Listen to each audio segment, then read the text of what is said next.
kita membangun hidup dan cara pandang secara positif di dalam segala kekhawatiran hidup kita.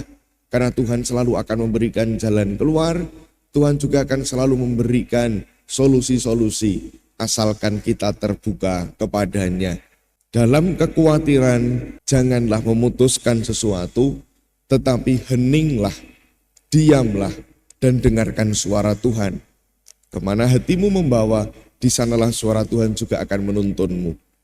Kecaplah dan lihatlah betapa baiknya Tuhan. Berbahagialah orang yang berlindung padanya. Dalam nama Bapa dan Putra dan Roh Kudus. Amin. Tuhan sertamu. Selamat pagi, berkah dalam. Kita siapkan hati dan budi kita untuk merayakan perayaan Ekaristi pada hari ini. Ibu, bapak, dan saudari-saudara yang terkasih, selamat pagi, berkah dalam.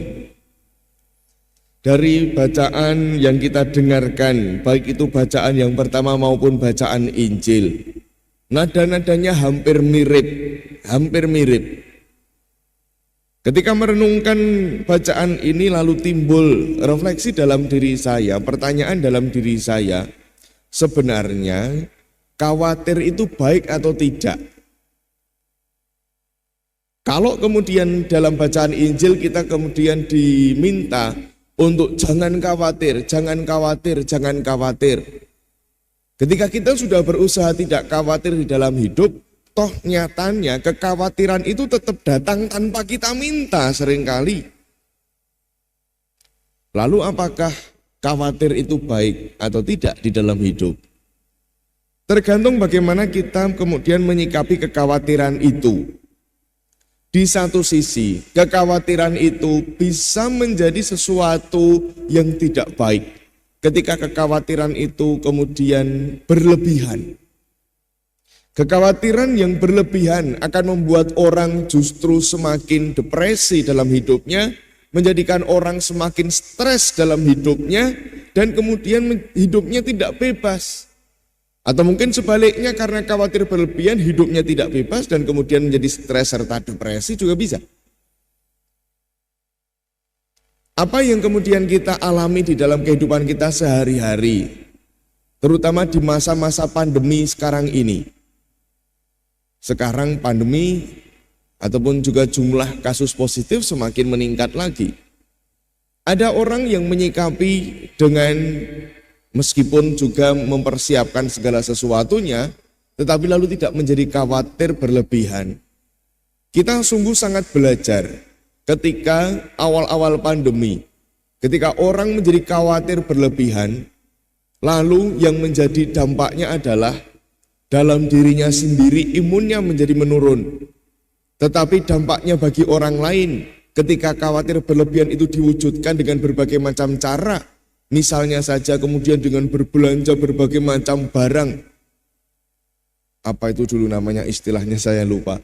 Barangnya semua dibelanja, sampai supermarket itu habis, pasar-pasar kehabisan stok dan sebagainya. Lalu orang lain yang tidak bisa berbelanja saat itu juga, atau yang tidak memiliki kemampuan berbelanja, ya hidupnya lalu sengsara. Kita ingin menyelamatkan diri kita sendiri, tapi kemudian mengorbankan orang lain.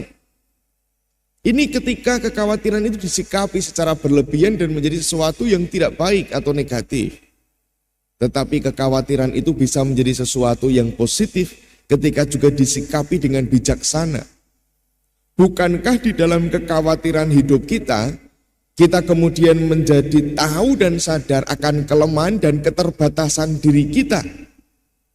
Bahwa kita masih memiliki kekhawatiran, itu tandanya bahwa masih ada celah kelemahan di dalam hidup kita, di mana kita hanya bisa menggantungkan apa yang menjadi titik lemah kita itu kepada orang lain untuk melengkapinya, atau bahkan kepada Tuhan sendiri untuk supaya Tuhan bisa menolong hidup kita.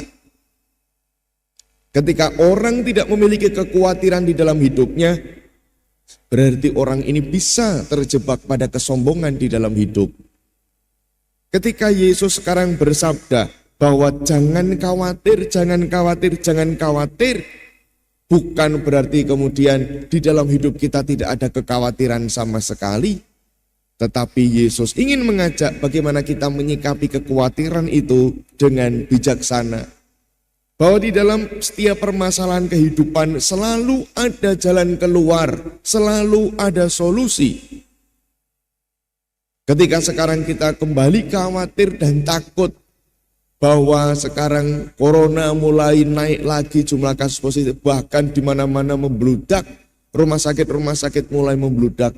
Selalu ada solusi, selalu ada jalan yang ditawarkan baik oleh pemerintah kita ataupun juga keuskupan kita ataupun juga oleh paroki kita. Apapun itu, Tuhan selalu menyediakan jalan. Bukankah di dalam bacaan yang pertama kita juga diteguhkan ketika kita merasa cemas, ketika kita merasa khawatir dan kita bisa melihat kelemahan diri kita. Bukankah disitulah kita sungguh-sungguh bisa menggantungkan hidup kita kepada Tuhan dan kepada semua pertolongannya. Justru di dalam kelemahan kitalah kuasa Tuhan menjadi sempurna.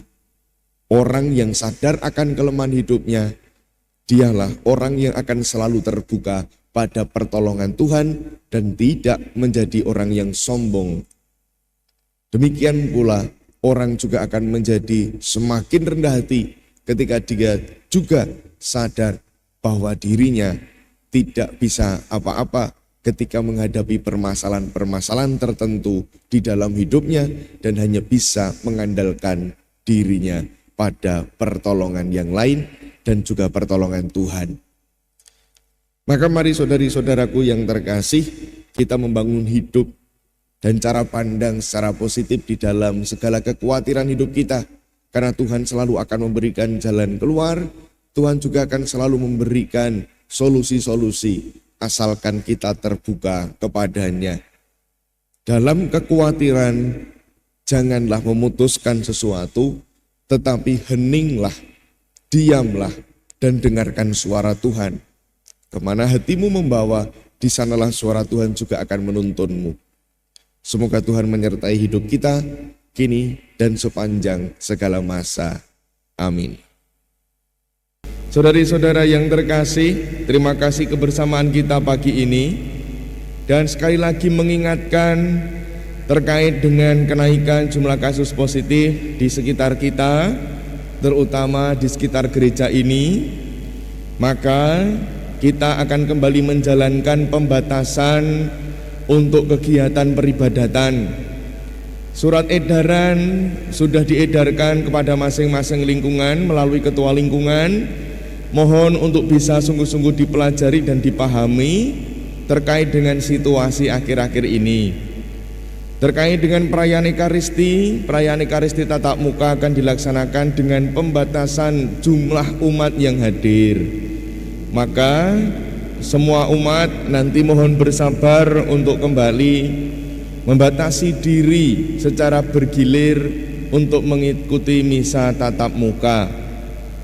Esok hari, nanti sore di Kaliwungu yang akan hadir adalah lingkungan Yusuf dan Magdalena. Sedangkan esok pagi yang di Kendal sini yang akan hadir adalah umat dari lingkungan Pius, Mikael, dan Yudas Tadius. Sekali lagi mohon untuk bersabar diri untuk bisa menahan segala sesuatu, kurangi mobilitas yang tidak perlu. Mohon untuk bisa menjauhi kerumunan, tetaplah menggunakan masker dimanapun berada, karena ketika kita tidak menggunakan masker disitulah celah untuk bisa tertular virus. Meskipun nampaknya tidak ada orang lain, tetapi bisa saja benda-benda yang ada di sekitar kita itu entah terkena droplet orang lain ataupun bagaimana. Itu bisa saja terjadi, namanya saja juga celah. Dan tolong untuk senantiasa memakai hand sanitizer atau mencuci tangan sesering mungkin. Dan terus-meneruslah untuk berdoa dan juga jangan lupa berbahagia. Sekali lagi, mari kita saling menjaga satu dengan yang lain dan mohon untuk tetap proaktif kepada pihak-pihak gereja maupun juga pihak-pihak pemerintah, jika panjenengan sedang terjangkit virus COVID-19, tidak ada salahnya untuk menjadi jujur dan kemudian mengatakan kepada pihak gereja maupun juga Satgas COVID di masyarakat. Kejujuran kita adalah pangkal keselamatan bersama.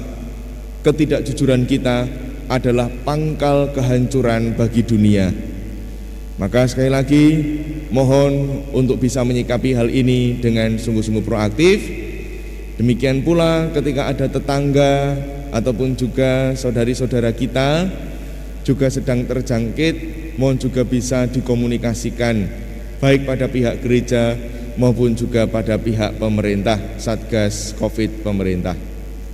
Sekali lagi terima kasih, tetap taati 5M 2B dan terus menerus jaga keselamatan bersama. Kita tutup dengan memohon berkat Tuhan.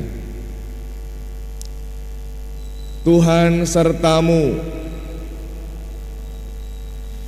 Kita semua, sanak saudara kita yang kita bawa dalam doa, keluarga kita dan komunitas kita senantiasa dibimbing, dilindungi dan diberkati Allah yang Maha Kuasa, Bapa dan Putra dan Roh Kudus. Amin. Dengan ini perayaan Ekaristi kita telah selesai. Mari kita pergi, kita diutus. Amin.